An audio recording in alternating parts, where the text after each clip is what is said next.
Hello student, good morning. आज हम बात करने वाले हैं, हमारा जो चैप्टर नंबर 2 है ग्लोब्स एंड मैप्स। इस चैप्टर्स को हम आज डिस्कस करेंगे।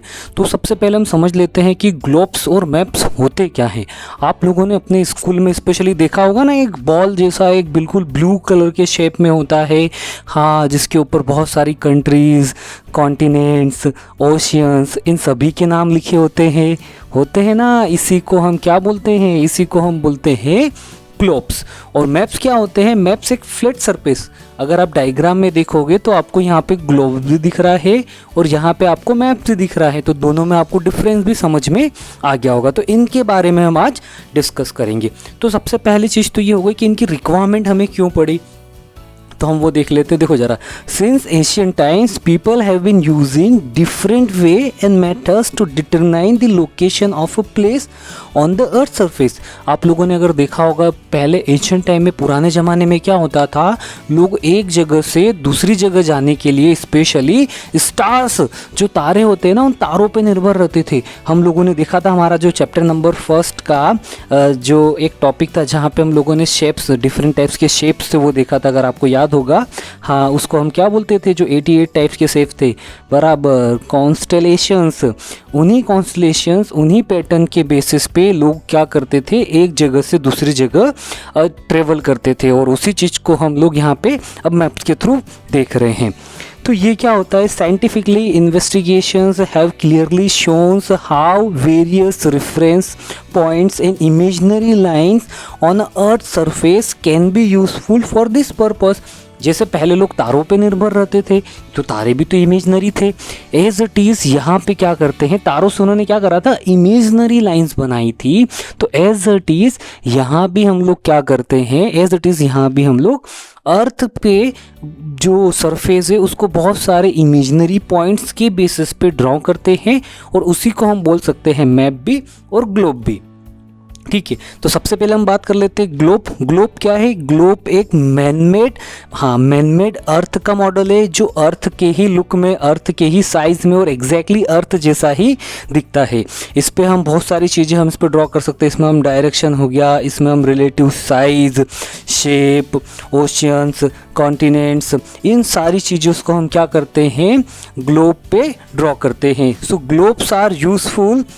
Globes are useful in understanding how days and nights are causes and how we can have different seasons over the years.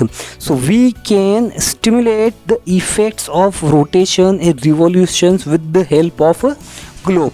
और ग्लोब के ही हेल्प से हम लोग क्या कर सकते हैं, हम लोगों को ये पता पड़ता है कि कैसे डे होता है, कैसे नाइट होता है।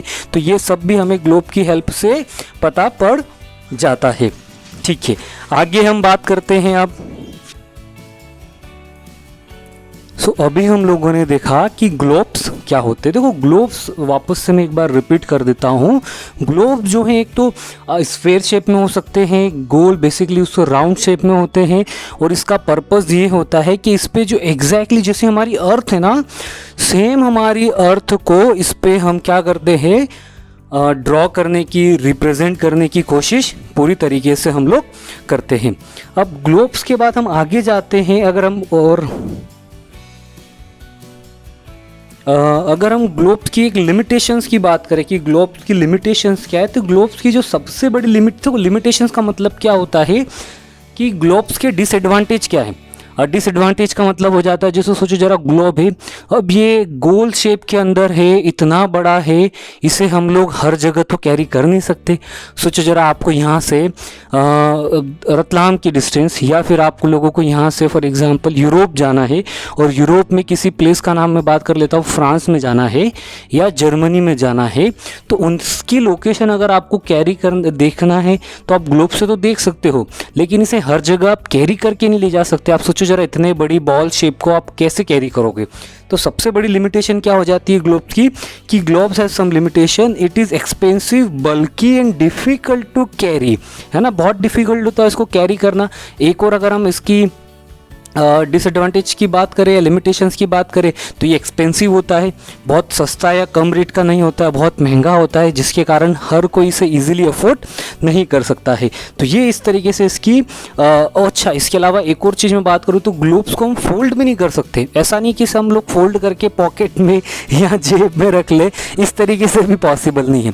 तो हमें क्या करना पड़ता है इसके लिए हमें इसे कैरी करना से लेके तो हम बात करें प्राइस के अकॉर्डिंग, तो ये जो होती है ग्लोब्स की लिमिटेशंस होती है। अच्छा, आगे हम बात करते हैं, a globe can not provide detailed information about the landform, vegetation, soils, climate conditions, means of transportation and other related information. देखो, ग्लोब्स हमें पूरी तरीके से डिटेल इंफॉर्मेशन नहीं देता है। डिटेल इंफॉर्मेशन का मतलब क्या होता है कि ग्लोब्स हमें ये नहीं बताता है कि वहाँ पे उस प्लेस पे कौन सी सॉइल है, टाइप्स ऑफ दी सॉइल, किस तरीके की टाइप की वहाँ पे सॉइल है, या फिर वहाँ पे लैंडमार्क्स कैसा है, वहाँ पे माउंटेन्स है या वहाँ पे रिवर है, या किस तरीके का वहाँ का टोटल एटमॉस्फेयर की कंडीशंस है, या फिर वहाँ की इस तरीके से बहुत सारी जो लिमिटेशंस आ जाती है ग्लोब्स के कारण, वो चीज़ हमें यहाँ पे देखने को मिलता है। साथ साथ हमें मीन्स ऑफ ट्रांसपोर्टेशंस की, ट्रांसपोर्टेशंस का सिस्टम कैसा है, वो भी सारी चीज़ हमें ग्लोब्स नहीं बताता है। Okay, if you want to go around your city, would a globe be any use? आप सोचो जरा, अगर आप लोगों को, अगर आपकी सिटी थांदला में अगर किसी एक प्लेस से दूसरी प्लेस जाना है, किसी एक लोकेशन से किसी दूसरे लोकेशन पे जाना है, तो क्या ग्लोब काम का है?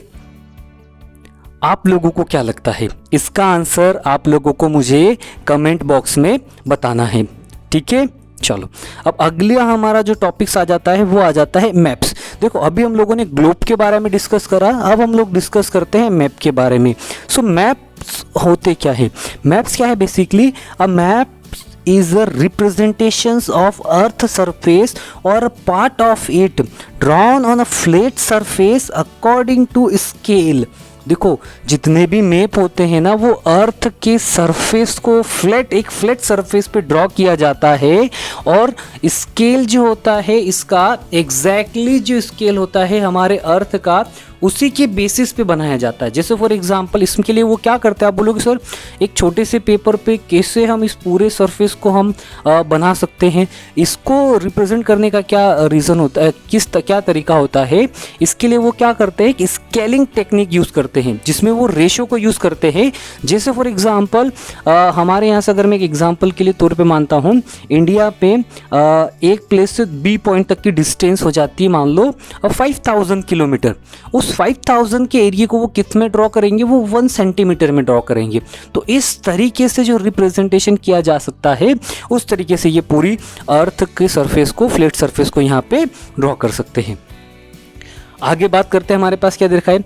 Scales mean a measuring line which help us to find correct distance between various points on a map. देखो, जो स्केलिंग जो टेक्निक्स हो जाए हैं, जो स्केलिंग जो यूज़ किया जा रहा है मैप में, तो ये हमें करेक्ट डिस्टेंस बताता है।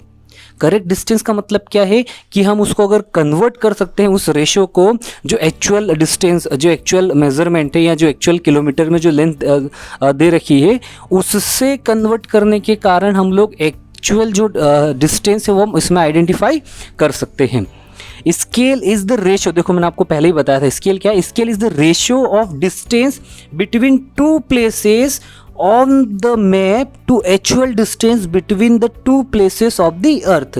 तो ये क्या, दो पॉइंट्स के बीच का जो एक्चुअल डिस्टेंस है, उस डिस्टेंस का रेशो होता है। रेशो का मतलब क्या होता है? जैसे फॉर एग्जांपल क्लास के अंदर 50 लड़के और 50 लड़कियां, मतलब क्या हो गया 50-50%।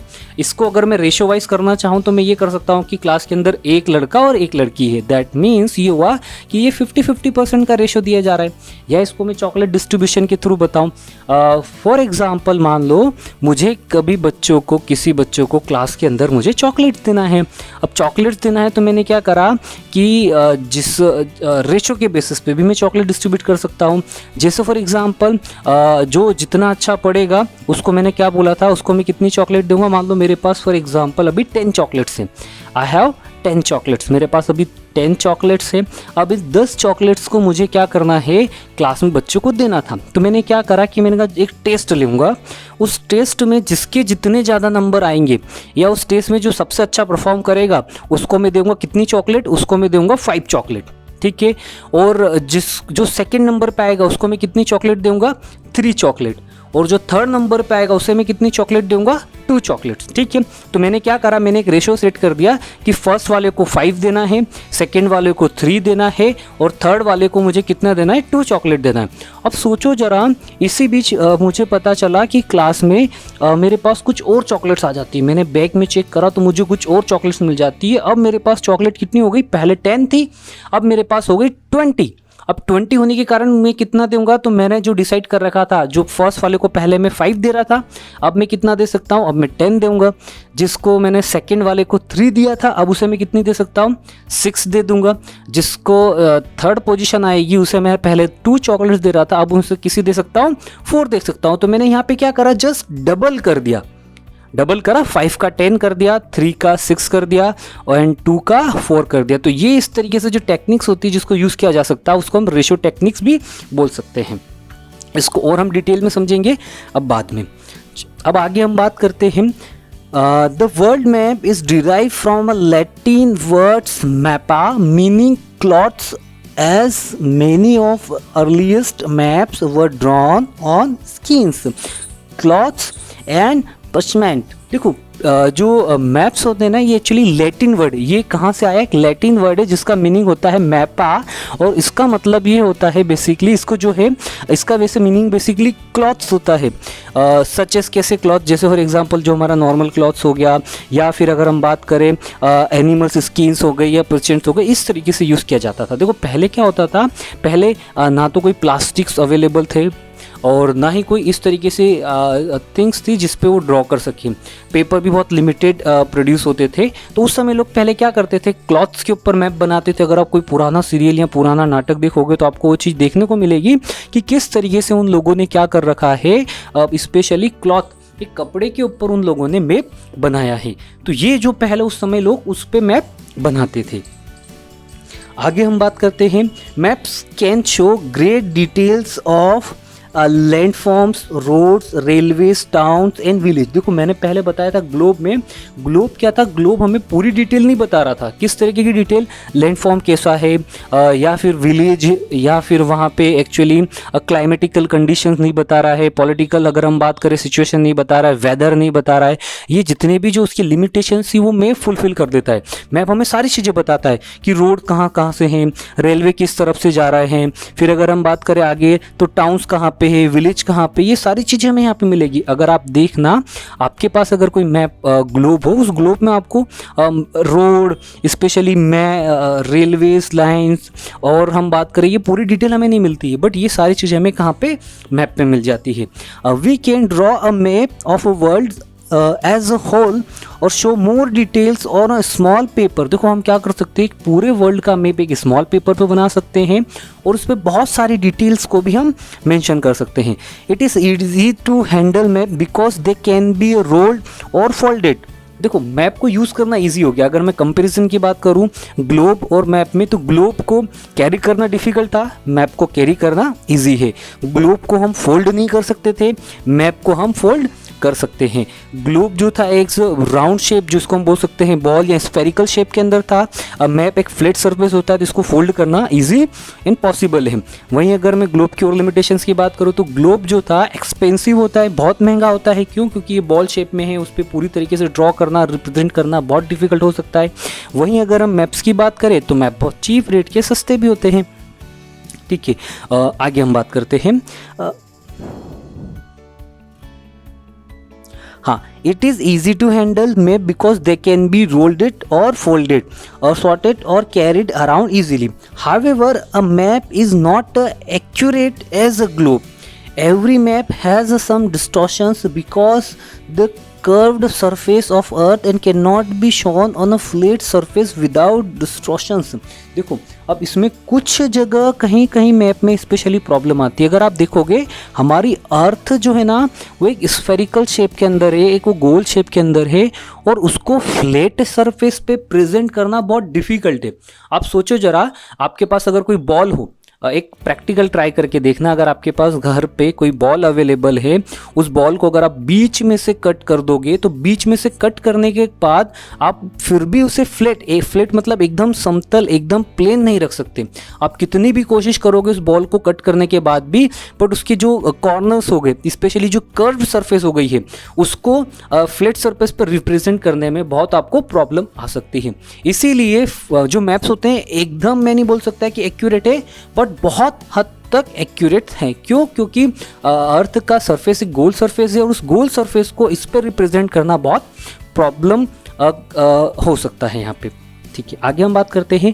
अ map can retain either the correct size of country or a correct shape of very small areas, but not both at the same time. देखो मैप क्या कर सकता है, या तो कंट्री का करेक्ट साइज कर सकता है और करेक्ट शेप कर सकता है छोटे से पेचर पे, बट दोनों चीज़ों को साथ में नहीं कर सकता। किन दोनों चीज़ों को? देखो, either correct size of the country, या तो वो करेक्ट साइज ऑफ कंट्री को रिप्रेजेंट कर पाएगा, या ये कर पाएगा, या फिर वो करेक्ट शेप को कर पाएगा। देखो दोनों में डिफरेंस क्या है। मैप क्या कर सकता है, यहाँ तो कंट्री का करेक्ट साइज मतलब क्या होगा कि वो कंट्री किस तरीके से एग्जैक्टली दिख रही है वो हमें बता सकता है। ठीक है, सेकंड नंबर पे या तो वो हमें ये बता सकता है कि कंट्री का एक्चुअल एरिया कितना है। तो दोनों में डिफरेंस क्या है? अगर आप मैप को, क्योंकि आप सोचो जरा, एक फ्लैट सरफेस को पे अगर हम किसी कर्व सरफेस को बनाने की कोशिश करेंगे तो वो पॉसिबल नहीं होता है। ठीक है, आगे हम बात करते हैं। Maps are useful to, sorry, यहाँ से as a result there are distortions in directions as well as distance. The larger the map covered by the area covered by map, the greater is distortion. जितना बड़ा area cover करा जाता है उतना ज़्यादा distortion वहाँ पे पॉसिबल है। Maps are useful to everyone. Today, navigators, pilots use them to steer their ships and find their locations. Town planner, geologist, miners and engineers needs map. ठीक है, देखो मैप को कौन कौन यूज़ कर सकता है, तो मैप को बात करें सभी लोगों को ज़रूरत पड़ती है। इवन हम लोगों को भी जब यहाँ से हमारे घर से किसी दूसरे प्लेस पे जाना है तो हम लोग भी तो फॉलो करते हैं गूगल मैप को। गूगल मैप पे देख लेते हैं कि यहाँ से वहाँ जाना कैसे जा सकते हैं। तो ये वही चीज़, और ये सभी के लिए नीडफुल भी है और यूज़फुल भी है। ठीक है, चलो आगे हम बात करते हैं। इसके बाद हमारे पास क्या दे रखा है टॉपिक में।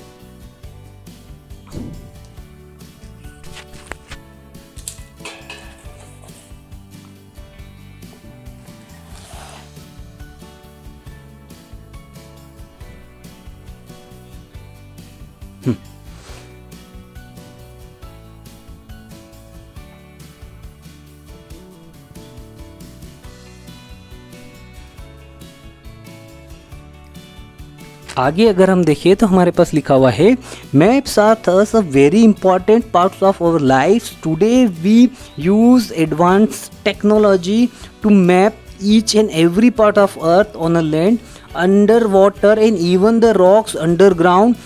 The information on a map depend upon its purpose. देखो अब तो हमारे पास इतनी एडवांस टेक्नोलॉजी आ गई है कि हम बहुत सारी थिंग्स को हम मैप्स के पे ऊपर रिप्रेजेंट भी कर सकते हैं. ठीक है, अब हम बात कर लेते हैं types of the maps. Maps कितने टाइप्स के होते हैं. तो देखो मैप्स की बात करें तो मैप्स जिस पर्पस के लिए यूज़ किया जा रहा है उस पर्पस के लिए अलग अलग टाइप्स के हो सकते हैं. जैसे फॉर एग्जाम्पल सबसे फर्स्ट दे रखा है हम लोगों को यहाँ पे पॉलिटिकल मैप. पॉलिटिकल मैप्स का मतलब क्या होता है. पॉलिटिकल मैप जहाँ पे हम लोगों को किसी स्पेशली कंट्री की हमको डिटेल मिलती है कि ये कंट्रीज़ है, या फिर हम लोगों को वहाँ पे स्टेट्स की लोकेशन मिलती है कि यहाँ पे इस तरीके से स्टेट्स है. तो ये बेसिकली हम लोगों को क्या बताता है, such as country, states, districts, villages, cities, towns, इस तरीके से हम लोगों को इंफॉर्मेशन शो करता है जहाँ पे उनकी बॉर्डर्स एंड बाउंड्रीज दिखाई देती है. उसे हम बोलते हैं पॉलिटिकल मैप. पॉलिटिकल मैप समझ में आया. देखो पॉलिटिकल मैप वापस से रिपीट कर देता हूँ, जहाँ पे हम लोगों को country, state, village, district, city, town, इन सारी इंफॉर्मेशंस को हम लोगों को जहाँ पे मिलती है उसे हम क्या बोलते हैं, उसे हम बोल सकते हैं पॉलिटिकल मैप। अब फिजिकल मैप्स की बात करें तो ये मैप होता है जहाँ पे हम लोगों को स्पेशली माउंटेन की रेंज, कहाँ कहाँ से कितने माउंटेन है, हाईएस्ट पीक, कौन सा माउंटेन सबसे ऊंचा है तो कौन सा माउंटेन सबसे छोटा है वो हमें पता चल सकता है। साथ साथ अगर हम बात करें तो प्लेटूज कहाँ कहाँ पे, जैसे हम लोग मालवा के प्लेटू में रहते हैं, प्लेटूज मतलब पठार भी होता है हिंदी में जिसे हम पठार बोलते हैं, ठीक है। हिल्स के बारे में पता पड़ता है कि कहाँ कहाँ पे पहाड़ियाँ है, समुद्र कहाँ पे, ओशियंस कहाँ पे है, नदी कहाँ पे है, रिवर कहाँ पे है, ठीक है। इस तरीके से हम लोगों को सारी चीज़ें पता पड़ती है और उस मैप्स को हम क्या बोलते हैं, फिजिकल्स मैप। अब वेदर्स मैप्स की बात करें तो वेदर मैप्स होता है जहाँ पे हम लोगों को उस एरिया का वेदर क्या है उससे हमें पता पड़ जाए, उसे हम बोल सकते हैं वेदर्स मैप, ठीक है। जैसे यहाँ पे बारिश होती है या नहीं होती, यहाँ पे रेनफॉल होता है या नहीं होता है, इस एरिया पे टेम्परेचर क्या रहता है, इस एरिया पे अगर हम बात करें एयर प्रेशर कितना होता है, तो इन सभी चीज़ों को हम क्या बोल सकते हैं, वेदर मैप्स, ठीक है। नेक्स्ट अगर हम बात करें टोपोग्राफिकल मैप्स की बात करें तो ये हमें स्पेशली शो करता है, क्या शो करता है, ये हमें डिटेल शो करता है नेचुरल फीचर्स की। नेचुरल फीचर्स कैसे, जैसे small area including river, lake, mountains, इसके अलावा man made areas like park, ठीक है, वेल्स, ट्यूबवेल्स, सिटीज़, टाउन्स। ये हमें क्या कर रहा है, ये स्पेशली छोटे एरिया को डिटेल में बता रहा है। देखो पहले जो था ना, अगर आप वेदर या फिर फिजिकल मैप्स की बात करें, इन दोनों में डिफरेंस की बात करें तो ये छोटे से एरिया को और बहुत डिटेल में बताता है, जैसे कहाँ कहाँ पे गार्डन है, कहाँ कहाँ पे पार्क है, या फिर अगर हम बात करें कहाँ पे स्पेशली ट्यूबवेल्स है, तो ये सारी चीज़ें हमें इस मैप्स के थ्रू पता पड़ता है। नेक्स्ट अगर हम बात करें डिस्ट्रीब्यूशन मैप, तो डिस्ट्रीब्यूशन मैप हमें शो करता है कि कितने एरिया में फॉरेस्ट है, किस एरिया पे फॉरेस्ट के बाद किस एरिया में क्रॉप्स हो रही है या किस टाइप्स की क्रॉप्स होती है, किस टाइप्स के मिनरल्स हैं वहाँ पे, जैसे वहाँ पे गोल्ड है या नहीं है, आयरन है वहाँ पे या नहीं है, तो ये सारी इंफॉर्मेशन हमें डिस्ट्रीब्यूशन टाइप के मैप से मिलती है। नेक्स्ट हमारे पास आता है नॉटिकल चार्ट्स। नॉटिकल चार्ट्स क्या होता है, स्पेशली जिस तरीके से अर्थ के लिए मैप यूज़ किए जा सकते हैं एज इट इज़ ओशियंस पे, एक समुद्र में जब हम लोग एक शिप में एक जगह से दूसरी जगह जाते तो उन्हें भी तो कोई डायरेक्शन की रिक्वायरमेंट होगी, नहीं तो शिप लेके कहाँ जाएंगे, तो वो जो चार्ट्स बनाया जाता है जिसका वो यूज़ करते हैं उसे हम क्या बोलते हैं, नॉटिकल चार्ट्स। ये स्पेशली बताता है कि कहाँ पे ओशियंस के अंदर कुछ कोई रॉक्स के बड़े पीसेस तो नहीं आने वाले। आप लोगों को याद होगा, आप लोगों ने कभी एक मूवी का नाम सुना होगा टाइटैनिक। उस टाइटैनिक मूवी में क्या होता है, यही होता है ना, एक बहुत बड़ा शिप जो है एक बहुत बड़े एक आइस रॉक जो था, एक आइस बर्फ का एक बहुत बड़ा रॉक था, उससे वो टकरा जाता है और जिससे वो पूरा शिप डूब जाता है। तो इस तरह की भी इंफॉर्मेशन हम लोगों को नॉटिकल चार्ट्स के थ्रू मिल सकती है। नेक्स्ट अगर हम बात करें एविएशन चार्ट, जिस तरीके से समुद्र में जब हम कोई जा रहे हैं, ओशियंस में जाते तो वहाँ पे हमें नॉटिकल चार्ट्स की रिक्वायरमेंट है। एज इट इज़ जब हम अगर ऊपर से जा रहे हैं तो ऊपर के लिए भी तो हमें कोई डायरेक्शन की रिक्वायरमेंट होगी कि जो प्लेन है उसे किस डायरेक्शन में और किस स्पीड के साथ और किस जगह पे ले जाना है, तो वो हमें जो सारी इंफॉर्मेशन मिलती है वो कहाँ से मिलती है, वो यहाँ से मिलती है नॉटिकल चार्ट्स के थ्रू। नेक्स्ट बात करें हमारे पास जियोलॉजिकल मैप की बात करें तो यहाँ पे specially shows the age and types of the rocks and soil. ये हमें क्या बता रहा है, ये हमें बता रहा है कि वो जो सॉइल है ये कितनी पुरानी है, ये जो रॉक्स है ये कितना पुराना है, तो इस तरीके से हमें बताता है। नेक्स्ट अगर हम बात करें टूरिस्ट मैप, तो टूरिस्ट मैप कौन सा होता है, टूरिस्ट मैप वो होता है जो हम लोगों को क्या बताता है, टूरिस्ट मैप हम लोगों को स्पेशली उस एरिया के कितने इंटरेस्टिंग या इंटरेस्टेड जो पॉइंट है जो लोग देखने के लिए बहुत ज़्यादा इंटरेस्टेड हो सकते हैं, जैसे फॉर एग्जांपल म्यूज़ियम कहाँ पे है, या फिर अगर हम बात करें कोई मोनूमेंट से, कोई बड़ी बिल्डिंग से, कोई फोर्ट से, या फिर इस तरीके से जो भी चीज़ें जो लोगों को देखना चाहिए या उनको पसंद आएगी, इस तरह की चीज़ें टूरिस्ट मैप के अंदर हम उसको बताते हैं। अब इन सारे जो मैप्स, इस सभी तरीके के मैप का कलेक्शन जो होता है, इन सभी तरीके के मैप का कलेक्शन अगर एक जगह कर दिया जाए तो उस तरीके की चीज़ को हम बोलते क्या है, एटलस। तो एटलस को क्या बोला जाता है, an atlas is a collection of map usually bounded together in book. क्या हो गया, वही मैंने जो आपको बताया कि इन सारे मैप्स को एक साथ अगर हम कलेक्ट करके एक बुक बना दे इसकी, तो ये क्या बन जाएंगे, ये सब बन जाएंगे एटलस, ठीक है। Beside maps of the world, selected countries, continents and countries, it may include informations and diagrams related to geographical features and populations data. Maps are usually printed in color. It is easy to understand and compare various maps in a atlas. It is also easy to carry maps. ठीक है, तो इस तरीके से ये map होता है। आज हमारा टॉपिक हम यहीं पे कंप्लीट करेंगे। जिन बच्चों को ये चीज़ समझ में नहीं आई है उसे वो रिपीट देखें ताकि आप लोगों को ये टॉपिक अच्छे से समझ में आएगा, और उसके बाद हम लोग इसका एक और सीरीज़ का जब वीडियो आएगा उसमें हम बाकी रिमेनिंग थिंग्स डिस्कस करेंगे। Thank you so much.